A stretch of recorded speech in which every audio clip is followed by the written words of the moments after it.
tell their stories and remember the good stuff. So I think this one for me came in time.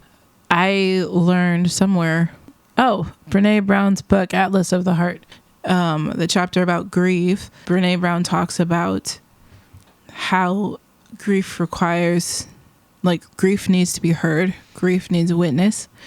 So in processing Caius's death, I've shared stories with Megan that she didn't know about. I've shared pictures on the joint album that only I had. I've talked to friends about him and family about him. I've written in my journal about him.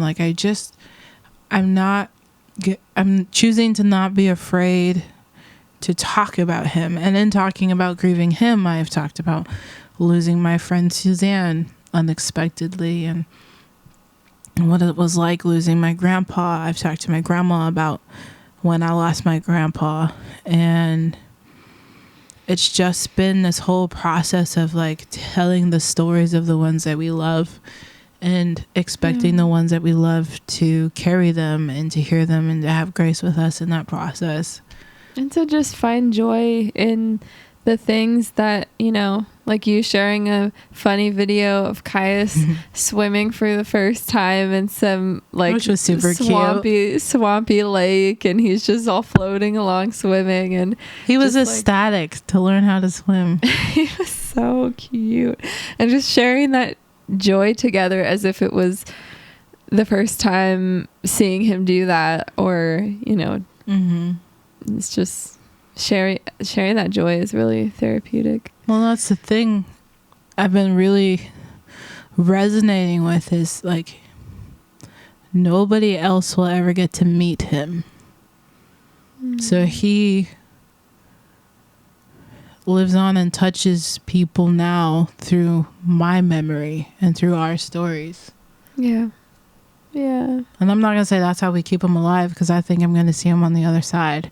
And I think that memorializing him and letting him go, I think the veil in between him and I is very thin. And that brings me comfort. But I will say, remembering him is how I keep his light going. That's how I touch. His light can still affect other people. And it's through the stories that we tell. And that's true of all of our loved ones. I love that. Love it a lot. I got 2 more. What you got, baby? Be held. What made you think of that? Well, I guess it goes along with your have many moments of love. Yeah. But I've spent a lot of time letting Megan hold me, which is nothing new, but extra the last 3 weeks. An extra dose of hugs. Hugs and holding and cuddles, and we've kind of changed the rules.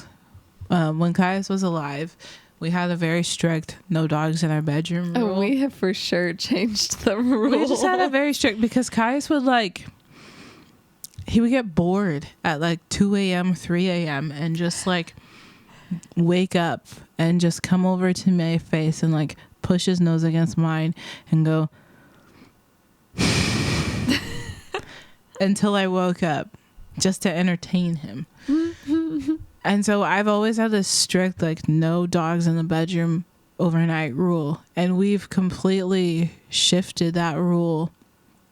Liko has his bed set up in our bedroom, and he'll sleep in there, and during the day if he's bored he'll go lay down in the room by himself in his little bed. And all of that goes with the being held, because I've been so affectionate with Aliko. We've just had wild times together. We had a wrestling match, all 3 of us, on the bed last night. We've just been wild little hooligans and super affectionate in our house, and just making a lot of space to love on each other, hold each other. Liko will come up to me and just ask just to be loved on. Yeah, and his personality's changed a little bit too. He's become a lot more calm and soft, and I think it's sad. I think it's sad. So, yeah. And he cuddles up next to a blanket that I had wrapped around Caius in his last moments. So I specifically had Caius' scent on that blanket so that I could give it to Liko to sleep better at night, and he just cuddles with it every night. So yeah, just making a lot of time to be held and be affectionate and to hold Megan. And I'm thankful that we have our little family unit, that you and I have each other, and we still have Liko. I'm glad that we all have each other to hold each other, to have and to hold. Yes.